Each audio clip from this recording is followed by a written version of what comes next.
No está aquí, ha resucitado. ¡Qué palabras! Esto cambió la historia. Hay hechos que afectan a una comunidad, a una familia, pero hay hechos que afectan al mundo entero. Esta pandemia en la que estamos viviendo afecta al mundo entero. Pero en las palabras del ángel a las dos mujeres que fueron a llevar especias aromáticas para ungir el cuerpo de Jesús, esas palabras han transformado la historia en un antes y un después. No está aquí, ha resucitado.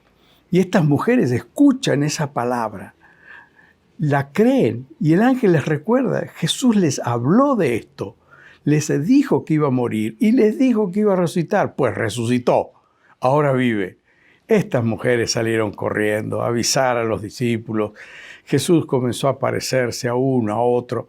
Los 4 evangelios hablan sobre la resurrección de Jesús, dan detalles, pero el evangelio de Juan en particular, siendo que Juan se ocupa de los últimos 3 años de la vida de Jesús, él dedica mucho tiempo a la última semana de Jesús, y esto incluye su muerte y su resurrección.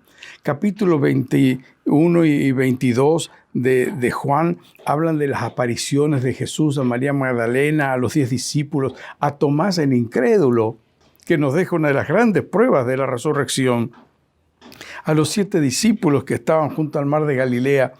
Y no debe sorprendernos de que el tema de la resurrección sea un tema central en el Nuevo Testamento. El apóstol Pablo en 1 Corintios 15 dice, si Jesús no resucitó, nuestra fe no tiene valor, nuestra fe no tiene sentido. Y veamos algunos textos del Nuevo Testamento. Hechos 4:33. Con gran poder los apóstoles daban testimonio de la resurrección del Señor y abundante gracia venía sobre ellos. Leemos en Romanos 4:25, Dios entregó a Jesús para que muriera por nuestros pecados y lo resucitó para que fuéramos declarados inocentes. 1 Corintios 15, 3 y 4. Lo primero que les enseñé fue lo mismo que yo aprendí. Cristo murió en lugar de nosotros, que éramos pecadores.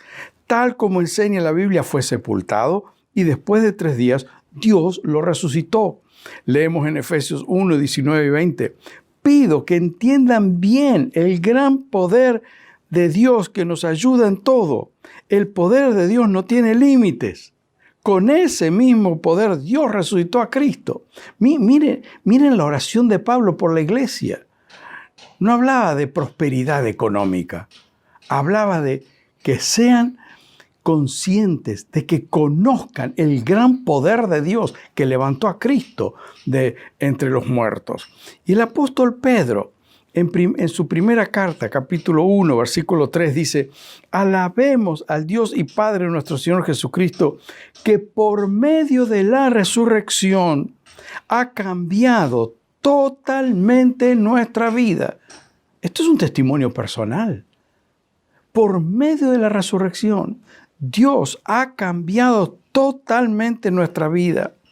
La verdad de la resurrección de Jesús le da sentido a nuestra vida, le da contenido y sustancia a nuestro mensaje y le da razón a nuestra fe. Le da razón a nuestra fe y contenido a nuestro mensaje porque, como dije hace un momento, si Jesús no resucitó, nuestra fe no tiene sentido. Pero transforma nuestra vida. Y este es un punto importante. La resurrección de Jesús, el encuentro con Cristo resucitado debe producir cambios radicales en nuestra vida. La resurrección, más que explicarla, más que tratar de entenderla, debemos experimentarla y esto es posible hoy. Cuando nos arrepentimos de nuestros pecados, pedimos perdón a Dios y rendimos nuestra vida a Jesús. La transformación en la vida de Pedro es un testimonio claro de lo que produce el encuentro con Cristo resucitado. Pedro se ve en la Biblia como un hombre ansioso, agresivo, valiente, franco, hablaba mucho, inconstante, poco digno de confianza, hacía promesas que no podía cumplir. Aunque otros te nieguen, yo voy a seguir contigo aunque tenga que morir. Imagínense la promesa que hace. Se rendía a hacer cosas y después fracasaba. ¿Se acuerdan cuando quiso caminar sobre las aguas? Dice, bueno, maestro, si tú eres el que viene caminando sobre las aguas, entonces yo quiero ir junto a ti. Y Jesús dice, bueno, vení. Y caminó, pero se hundió. Bueno, este era Pedro, el más corregido por Jesús. Hay un texto en Mateo 16, 22 que lo pinta a Pedro tal cual es. Jesús les estaba diciendo, es necesario que vaya a Jerusalén, seré maltratado, voy a morir, pero voy a resucitar. Y Pedro, ¿qué hace al escuchar esas palabras? Lo lleva a Jesús aparte, empieza a reprenderlo. Y dice el texto bíblico, eso no puede sucederte, Señor, que Dios nunca lo permita. Imagínese lo que llega a ser Pedro. Y Pedro termina negando a Jesús, como ningún otro lo negó. Jesús tiene que enfrentar a Pedro. Pedro, ¿no has podido orar una hora conmigo? Estoy angustiado, estoy triste, necesito que me acompañen en oración. ¿No has podido orar una hora? Pedro es el que debe escuchar después esas palabras de Jesús. ¿Me amas? ¿Me amas? ¿Me amas? Pedro es confrontado, pero el encuentro de Pedro con Cristo resucitado, así como él da testimonio en 1 Pedro 1:3, esto cambió la vida de este hombre. Un hombre sin preparación intelectual, sin preparación académica, un hombre común, un hombre del pueblo.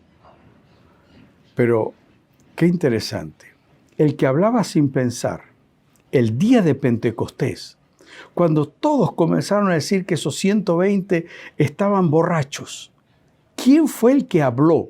¿Quién fue el que puso las cosas en su lugar?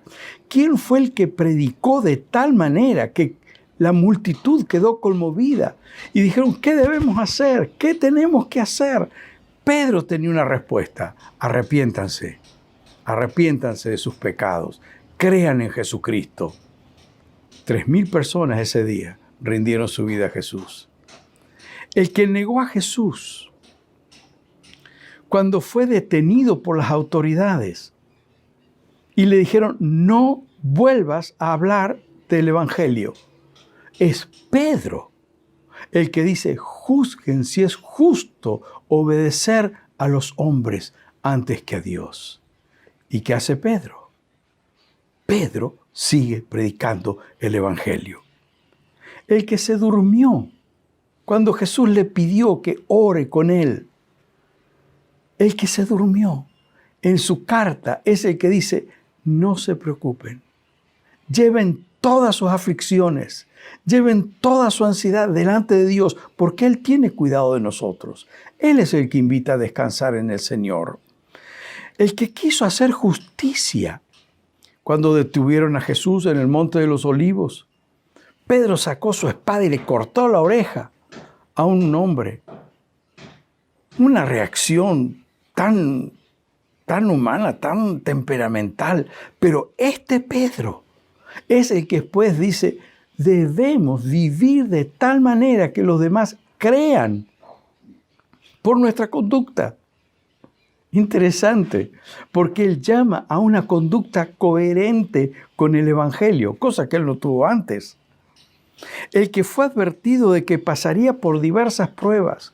Jesús le dijo, Pedro, el diablo los ha pedido a todos ustedes para zarandearlos, para probarlos, pero yo he rogado que tu fe no falte. Este hombre que había sido advertido de que pasaría por pruebas, es el que después dice, 1 Pedro 1, 6 al 7, aun cuando por algún tiempo tengan que pasar por muchas pruebas y dificultades, alégrense. ¿Qué le parece? Este hombre sabía lo que era pasar por pruebas. Pero ahora, como un hombre que tuvo un encuentro profundo con el Cristo resucitado, ahora dice, en las pruebas, alégrense. La confianza que ustedes tienen en Dios es como oro. Así como la calidad del oro se pone a prueba con el fuego, la confianza que ustedes tienen en Dios se pone a prueba en los problemas. Había entendido los propósitos de las pruebas, de las dificultades. Este es Pedro. Es que un encuentro con Jesús transforma una vida. Cientos de ejemplos en la Biblia, miles de ejemplos en la historia. Yo soy un ejemplo. La historia de mi familia cambió a partir de un encuentro con el Cristo resucitado. Mi querido abuelo Septimio era un hombre que gastaba su dinero en alcohol y en los vicios, en el vicio del juego. La familia sufría las consecuencias. Mala alimentación, mal vestidos, frío en el invierno. Pero un día mi abuelo, que entró a una iglesia evangélica para perturbar la celebración, entró con piedras en el bolsillo, tuvo un encuentro con el Cristo resucitado y esto cambió su vida y cambió la historia de su familia y cambió la historia de mi familia. Y hoy miro para atrás y digo, ¿qué encuentro tuvo el abuelo? Dios lo llamó a ser un pastor, fue un pastor. ¡Qué hermoso! El encuentro con Jesús transforma la vida. Permanecer indiferentes a la realidad de Jesús. Permanecer indiferentes a la realidad de su nacimiento, su ministerio terrenal, su pasión, su muerte, su resurrección. Solo puede darnos una vida carente de significado, sin sentido de trascendencia y sin límites morales. Pero rendirnos de todo corazón a Jesús resucitado nos da la oportunidad de experimentar el gozo del perdón, el comienzo de una nueva vida y el poder transformador de la resurrección. Decía el apóstol Pablo, 2 Corintios 5:17, todo el que pertenece a Cristo se ha convertido en una persona nueva. La vida antigua ha pasado, una nueva vida ha comenzado. Qué precioso. ¿Sabes una cosa? La neutralidad frente a la resurrección de Jesús no es una opción. O se cree o se rechaza. Y en ambos casos habrá consecuencias. El que cree será transformado, será una nueva persona. En las pruebas y en las dificultades tendrá la bendición, la ayuda, el sostén, el consuelo, la paz de Dios sobre su vida. El que no cree sufrirá la consecuencia de una vida vacía. Esto puedo explicarlo de una forma sencilla. Una rica comida, pero sin sal. Está bien, pero le falta algo. Muchos viven, tienen un buen pasar, pero hay una insatisfacción interior. Quiero invitarte a ser completamente honesto contigo. Quizás lleve tiempo. Desacelerarte.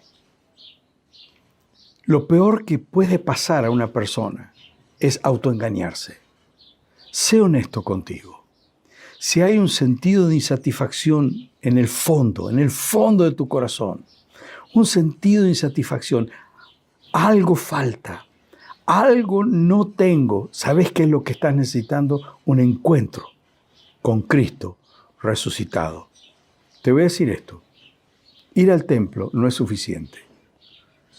Si por ir al templo fuéramos transformados, nuestra América Latina sería otra. Nuestros gobiernos serían diferentes. Nuestra sociedad se movería de otra manera si fuera por ir al templo. Pero eso no transforma, Lo que transforma es un encuentro con Cristo y con Cristo resucitado.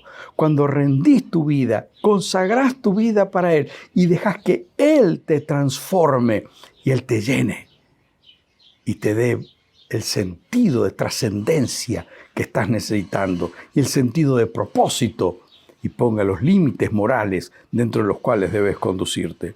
El apóstol Pedro dijo algo tan fuerte en capítulo 3 del libro de Hechos.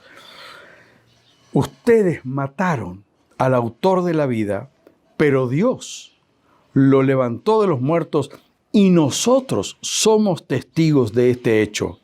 Ahora pues, arrepiéntanse de sus pecados, vuelvan a Dios para que sus pecados sean borrados. Entonces de la presencia del Señor vendrán tiempos de refrigerio. Lo que estás necesitando son tiempos de refrigerio en tu vida, en tu interior, en tu ser interior. Y ese tiempo de refrigerio viene cuando te arrepentís de tus pecados, pedís perdón a Dios y decís, yo creo en la obra perfecta de Cristo hecha en la cruz. Sé que Él murió, sé que resucitó y vive para darme vida. Porque Él vive, yo puedo vivir, vos podés vivir. Vamos a orar. Y si esta oración expresa lo que estás sintiendo interiormente, te invito a que la hagas sinceramente delante de Dios. Amado Padre, gracias por darnos a Jesús. No te pido entender todo lo que es la resurrección, pero sí te pido que perdones mis pecados y que me lleves a experimentar el poder de la resurrección en mi vida. Perdóname. Dame una vida nueva. Y así como el apóstol Pedro dijo, soy testigo, cambió mi vida. Yo también quiero ser testigo de tu resurrección por el cambio que haces en mi vida. Perdóname. Transfórmame. Gracias, porque en tu amor nos diste a Jesús, resucitaste a Jesús y hoy yo puedo creer, ser perdonado y ser transformado. Amén. Que Dios te bendiga.